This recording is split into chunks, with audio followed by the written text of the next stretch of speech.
What's up, guys, and welcome back to the absolute organized chaos that is Project Time Garage.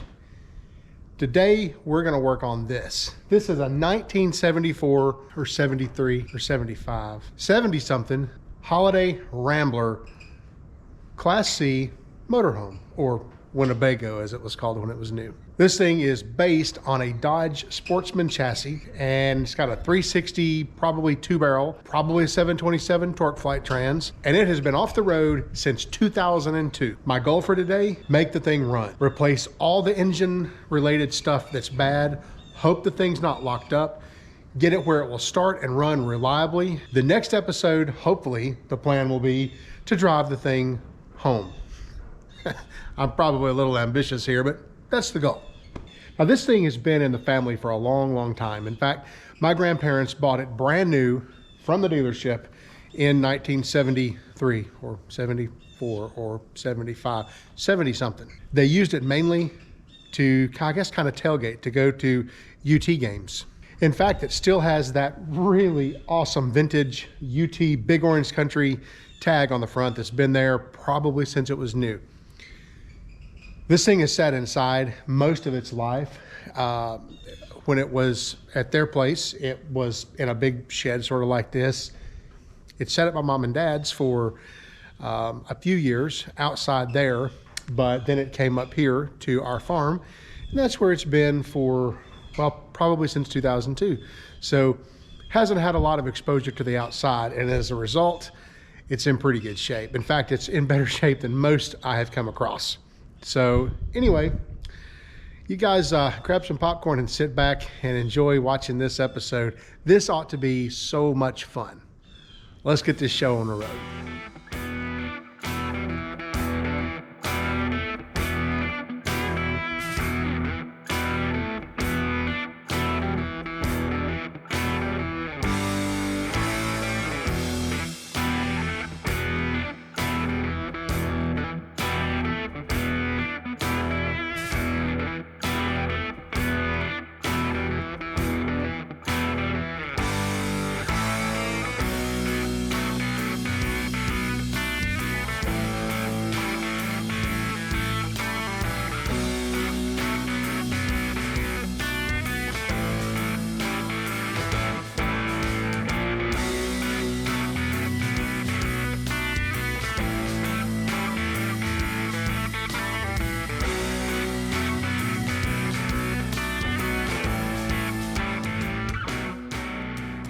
Our first order of business is to get both of these seats out of here, because this being a snub-nosed van chassis has a doghouse, and actually I'm not sure we will take the seats out of this thing. Actually, there's so much room between them. I don't know. I'm gonna get back to you on that. I think we may just pull the doghouse. We hooked up the power, and look, we have lights.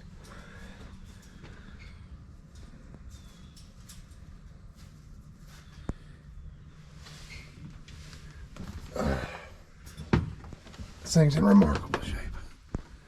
Absolutely remarkable. Look at that.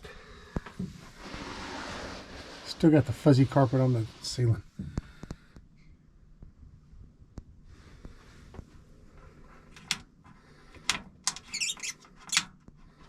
That works.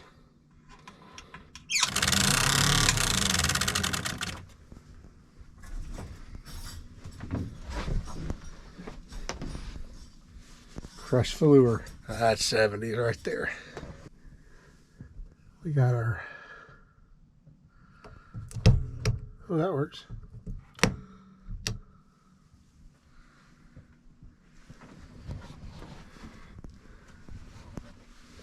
We have a light in here. Oh, that works. Look at that.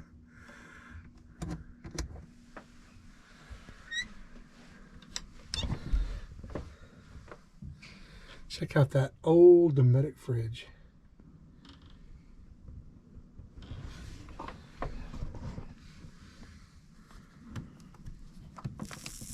Oh, look at that.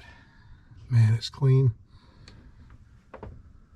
If you haven't figured out yet, it was, when it was stored pretty well. They took a lot of care you know, make sure that things were right, things were cool when they put it up.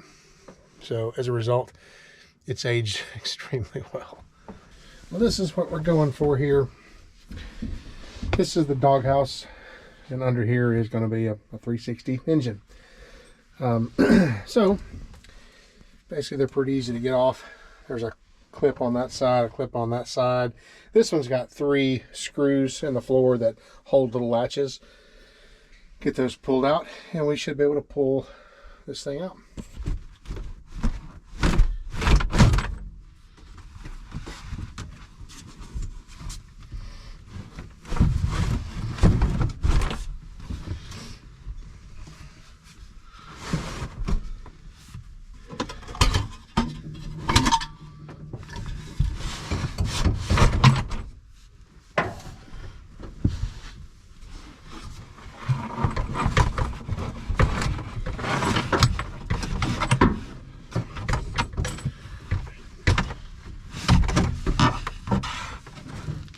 Well, here it is. Pretty well intact 360. Well, carburetor's coming off first because we know that's got to be rebuilt. And that's the carburetor we've got going on. It looks like the Holly version. I think there were 2 options for this, Holly or Carter, but this one appears to have the Holly. I've gone ahead and disconnected the fuel line because when we do start it, I don't want to pump junk up from the tank and end up messing this thing up or getting it clogged up. I have a rebuild kit for it. Here, actually, I got a rebuild kit for both options. It's got plenty of oil in it. It's old oil, but it'll do for a first light. Obviously, we're going to change the oil and give this thing a complete service before it moves at all. It's just in too good a shape, you know, to take chances with. It's like a time capsule, really. It's amazing. It's in the best shape of any. It's probably better shape than my nearly new Grey Wolf camper is. Clock shows 17,000 miles. Talked to my dad. He's like, yeah, that's actually right. The truck does have 17K on it. It's only been on 1 vacation, and actually I guess it was in 2. I was in it both times. One of them was to Florida, one was to Galveston, Texas. The rest of the time his parents lived very nearly Knoxville, and they use it just to drive back and forth to UT ball games to, you know, hang out in the parking lot and stuff. That's all it's ever done as far as I know. So that explains why it's in such good shape, why everything about it is still exactly the way it's supposed to be. Everything. When we get it out in the light, I'll show you, but it's hard to believe this thing's in this good shape. Flipping crazy. Carburetor time.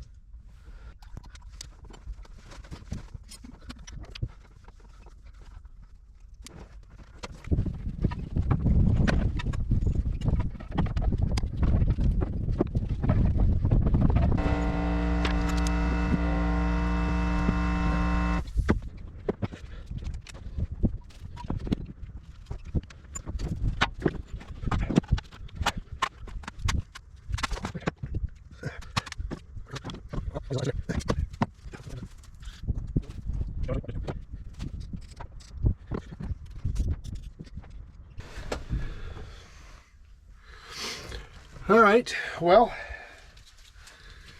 we've got a carburetor. I'm not going to call it rebuilt because, you know, it's mainly just cleaned out. We put a rebuild kit in it, but I mainly just wanted to get all the junk out of it. You know, the cool thing about this is this thing was parked back before ethanol fuel became a thing. So most everything that's in there was just kind of gummy. It's never as bad with non-ethanol fuel when they sit. It's a little bit gummy and tar-like, but it cleans up pretty easy. So stick this thing back on here, and maybe we can see if it'll fire.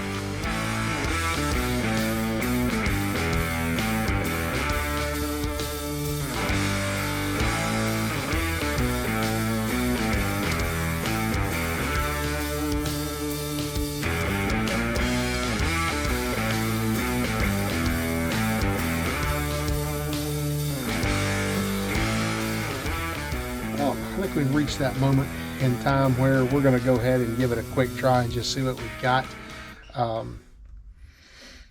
Everything appears to be in awfully good shape.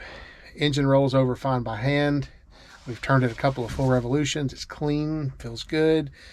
Before we even tune it up or do anything else, now that we have a fresh carburetor, we'll dump some gas down it, see if it starts. If it does, we're that much further ahead, and we'll still go ahead and do a tune up on it and all that stuff, plugs, wires, cap, rotor, you know, all that stuff. But let's just see where we're at for now. Well, what you didn't see is we rolled it over a whole bunch. Oil pressure started coming up. I think at this point we've dumped quite a bit of fuel down it. Everything's pretty ready. The engine's low mileage. I can't imagine we're going to have much trouble starting it. So let's see what happens here.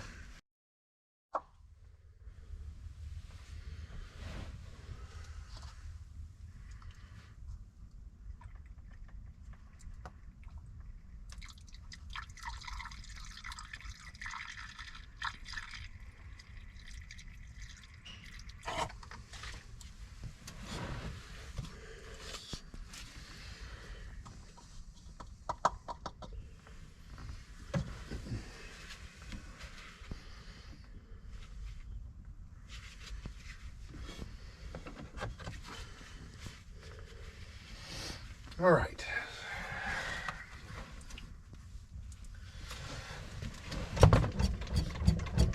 I got a pump shot going on.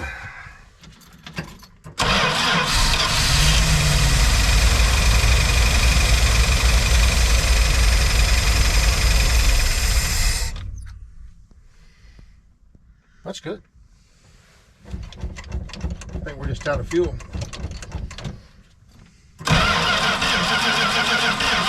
That's all it is. We're just out of fuel. So our next order of business, now that we know it runs, is just to get some, let's figure out a way to get some fuel to it temporarily. I noticed nothing was coming out here. I don't know.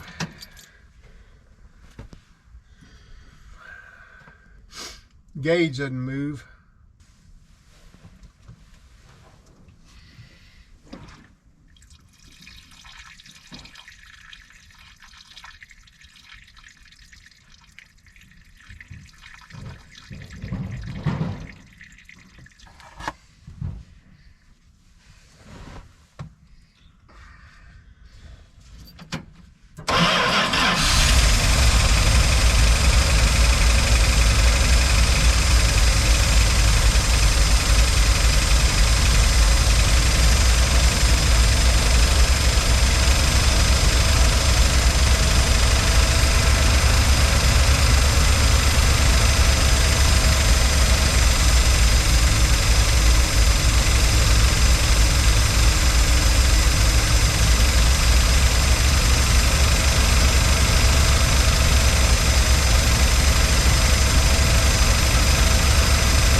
That was it. 40 pounds oil pressure. Well, it starts up about like I figured it was gonna.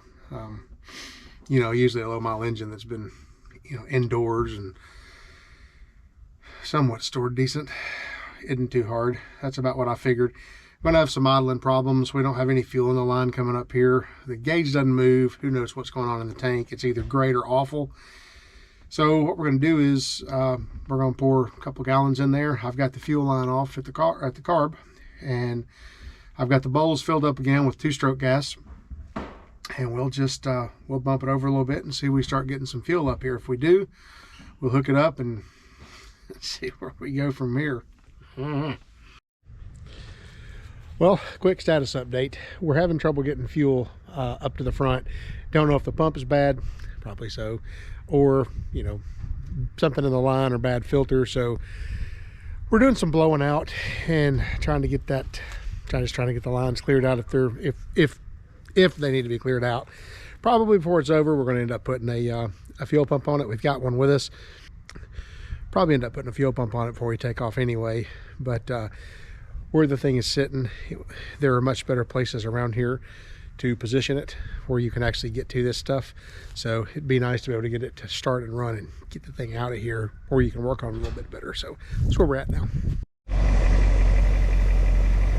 Well, that was a whole lot easier than I ever thought it would be.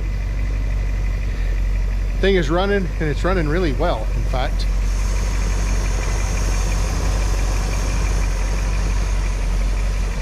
Look, all the clearance lights work.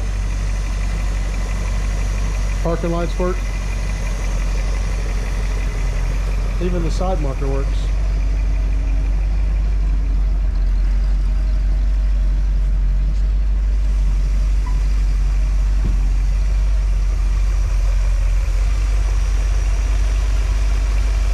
I mean, wow. We got a power steering belt acting silly, but sounds like an angry rat in there. But we're sitting here.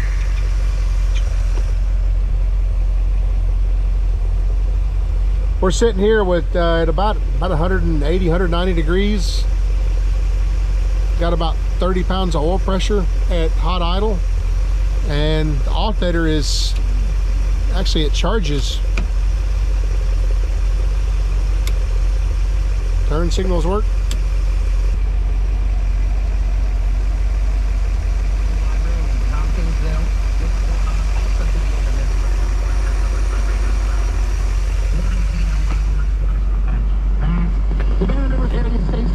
That's the factory speakers and the factory radio that came in this thing working fine. Literally everything legit on it is working. This thing has 17,000 miles on it. I thought it would be 117. My dad stopped me pretty short and was like, nope, that's really 17. Let me turn this radio down. He was like, no, that's legit 17,000. They bought it brand new from the dealer in 74, 75. When is this? 4 of 75. So his parents bought it brand new, and like I said earlier, it never did really go on vacations. It you know, it went 30, 40, 50 miles up over to Knoxville for UT games, and that's really all they ever did with it. It was kind of a tailgating rig. So it stayed inside so much, and he said that I don't remember this, but we had taken a trip to, the last time we took it anywhere was to Galveston Beach in Texas. This would have been 80, maybe 84, 85, 86, somewhere in there. And he said it had 15,000 on it then. And they've got documentation that backs all that up. So that's pretty cool. Here's something weird. The front tires on it, they're the original tires. They came on the truck in 75, never been changed. It's pretty scary. But anyway, everything works on it. The goal of this video was to see if the thing would actually run, and it does, and it runs well. In fact, it's been sitting here idling for about, I don't know, maybe half an hour or something like that. So just a quick video to see if this whole thing would actually start up and run. Look, our clearance lights have stopped working from the time I turned them off to the time I just turned them back on. Anyway, yeah, just a quick video to see if we can get this thing to actually run. Now that we know it runs, I guess the next video that we'll do on this, we'll get this thing out and get some wheels and tires on it and start addressing brakes and everything else that it needs. The end goal for this thing is to drive it from Kentucky down to about Middle Tennessee, about 120 mile ride or something like that.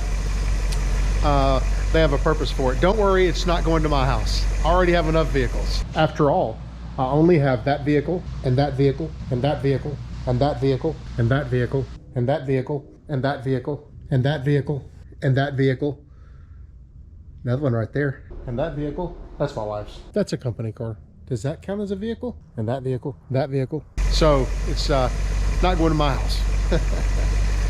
Anyway, appreciate you watching, guys. Stay tuned for more of this right here. We'll have a couple more videos on it.